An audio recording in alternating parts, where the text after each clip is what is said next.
Welcome back, I'm Bill. This is Fuel Caps 101. This week I picked up this Model 236. It was made in the Toronto factory in 1955. It's got a number of issues. We'll have a number of videos focusing on it as we deal with some of them. But today I want to talk to you about this. This fuel cap is stuck. I cannot get it off. So let's talk about fuel caps. How to get them off when they're stuck. Also, we'll look at how to replace the cap gasket underneath. But before we do that, let's look at fuel caps in general and some of the differences over the years. So I'll set this aside. Let's look at some of these others. This is a Quick Light 327.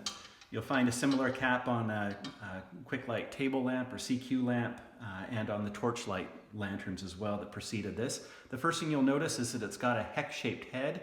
These originally came with a little hex-shaped wrench to tighten and loosen them. If they're usually gone, so you may need to find a wrench to do that. But the reason for that is because these don't use a rubber gasket. They have a lead seal or a lead gasket that's in here. And you need a wrench to get it tight enough for that to seal. Now, sometimes these will fail. Something may damage the surface and it's no longer smooth anymore. If that happens, the first thing to try is to screw it back in and then get a wrench and put good pressure on it. Try to get it really tight. Do that 2, maybe 3 times and see if it doesn't seal. If it still hasn't sealed at that point, you can take a propane torch and carefully, a few seconds at a time, make sure you've got some protective gloves on, heat up that lead. You don't want to melt it. You just want it hot so that it's a little bit softer, and then you can screw that back in and try to cinch it down a couple more times and see if that works. You can get new seals, but replacing those is beyond the scope of this video. Now, there are some others.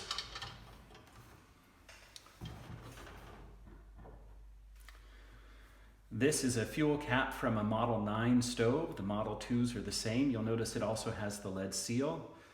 But because it's difficult to get a wrench onto those where it's located, they've got these wings on there.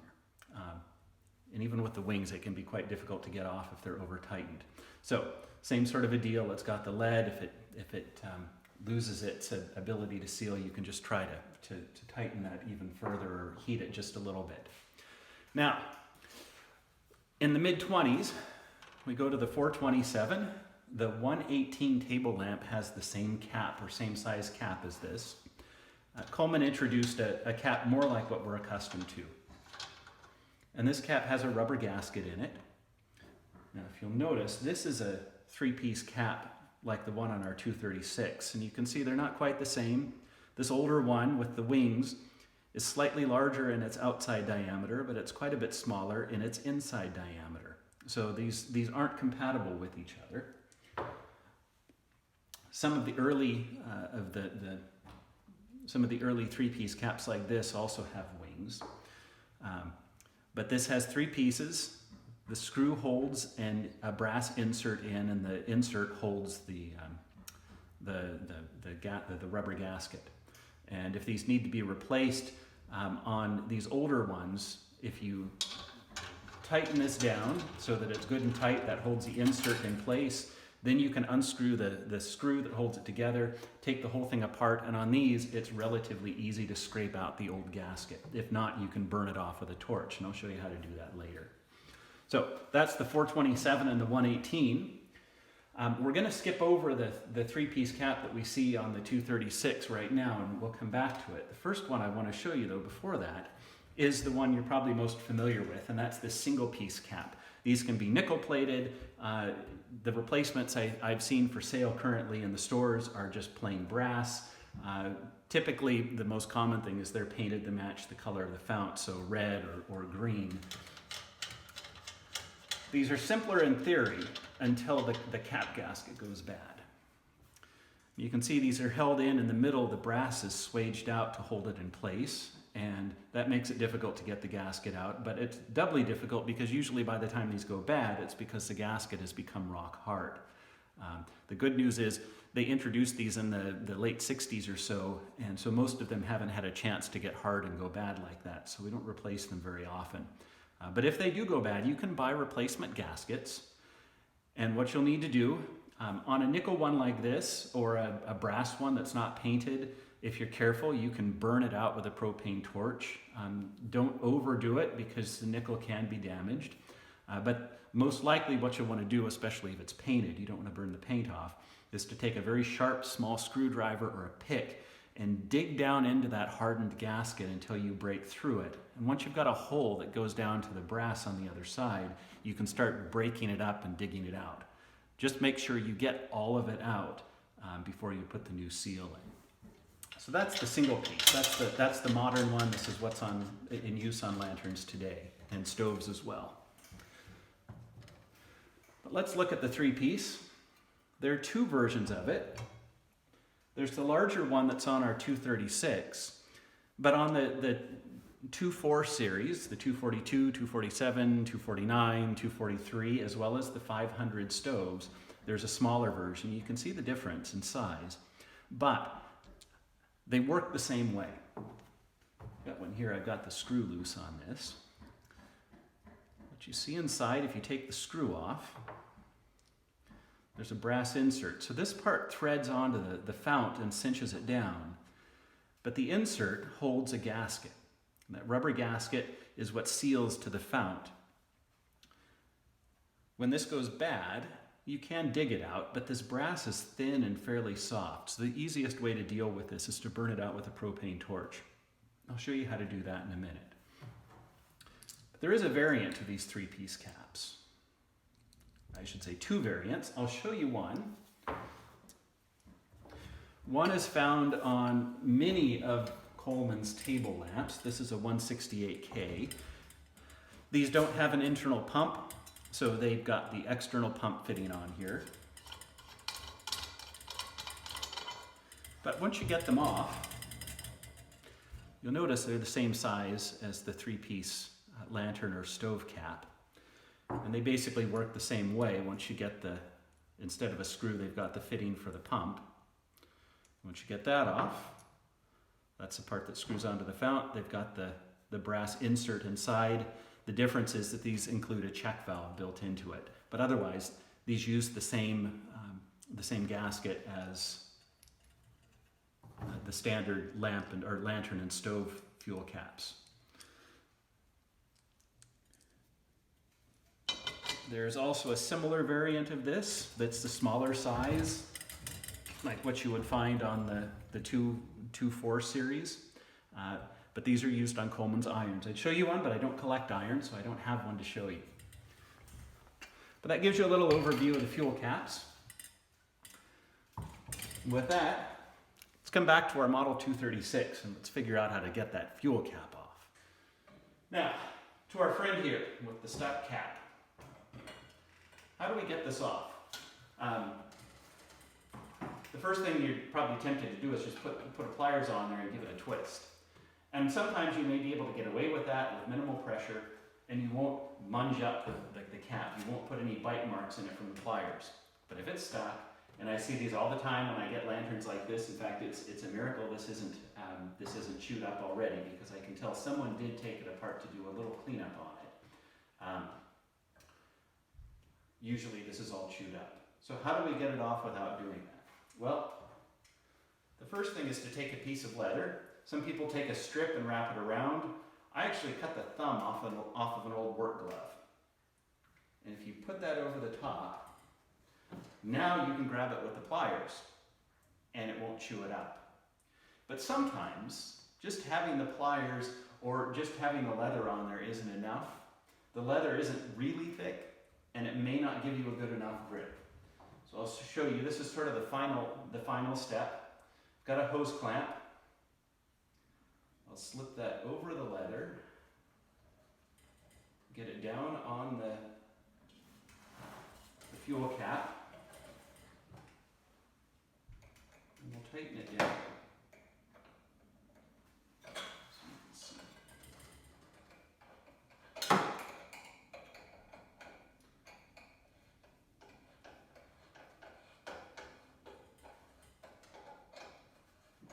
Tight. All right, that should hold it. Now we've got something good to hold on to, and we won't mar the cap. If it's really stuck, I've never had to do this, but if it's really stuck, you can take a socket that fits on this screw, put an extension on it. Sometimes the socket may be sufficient. You just don't want to whack the fount accidentally. But have something projecting off of that and give it a whack with a rubber mallet. Several whacks. If it's really stuck, that should get it off. But I have a feeling this is going to work all right. All right, I heard it pop. No, it's loose now. So, since it won't rotate with the clamp on there, go ahead and take that off. And it's loose. Now before I take it off, get it tightened back on there because we want to take it apart to replace that fuel cap gasket, I'm willing to bet. So take the screw out, cap off. Now, sometimes they get stuck in two different ways. I'm guessing this was stuck. Actually, this looks like it may have been stuck both ways. Sometimes you can get rust around the threads and that will lock the outer part on. This is stuck on here too, so that means the cap gasket is stuck on the top. So all we need to do there is take some pliers and break it free. And you can see that is pretty crusty. So we need to replace that. I'll show you how to do that next. Before we do that, because this is crusty, it's not too bad. I'm just going to lightly hit it with some sandpaper. Be careful not to scratch the fount up. Just going to do this very gently. And that feels nice and smooth. Now sometimes you'll have burrs and rust all over that. If you need to sand much more than I just did, be sure that you put something flat behind your sandpaper and use that as a backer, because you don't want to put a low spot or make this uneven. But if we're just cleaning it up, using your finger will be okay. So we've got it off. We need to put a new cap gasket in there. So let's do that next. So, welcome back. Here's our cap. Got a fire brick. If you're going to be doing this with any frequency, I recommend picking up a fire brick. It just makes life easier. And I've got some cold water here to quench it in. Usually, once you get it hot and burn that cap out, if you drop it into some cold water, it'll come right out. So, let me light my torch.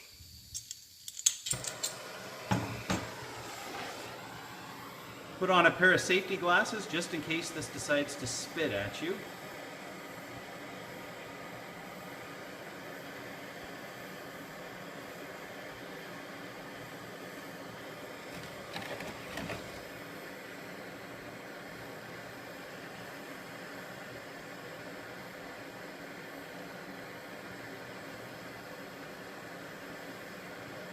A warning now, it doesn't smell very nice. You're burning rubber.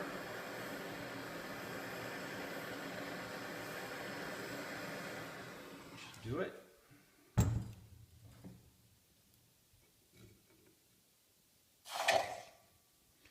you see the cap just came right out of there? In fact, it completely came out. And if it doesn't, you may need to take a pick and clean out what's left in there. The needle nose pliers will do that as well. And once that's done, we're ready to put the new gasket in. So let me move this aside and I'll be right back. All right, here we go. There's our cleaned out brass insert. Here's our new gasket. What you want to do is put that on top, and it'll be a snug fit. Just gradually work it around until it's fully seated on there.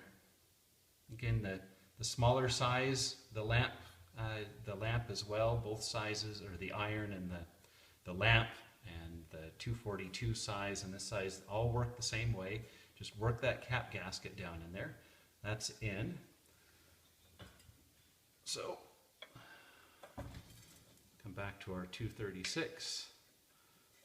Put it on there.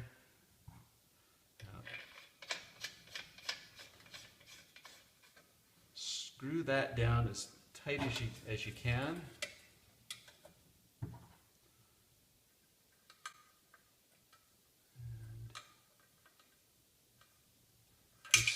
This screw could do with a little bit of cleanup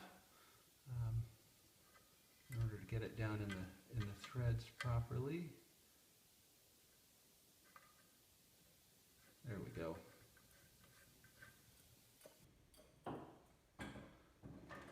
And then give it a good turn with a screwdriver.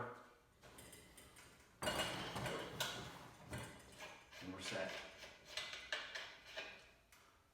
Cap gasket's working properly now. Unfortunately now, we've got another problem. That pump does nothing. Meet you back here in the next video and we'll deal with that pump that does nothing. Anyhow, fuel cap gaskets. Thanks for watching.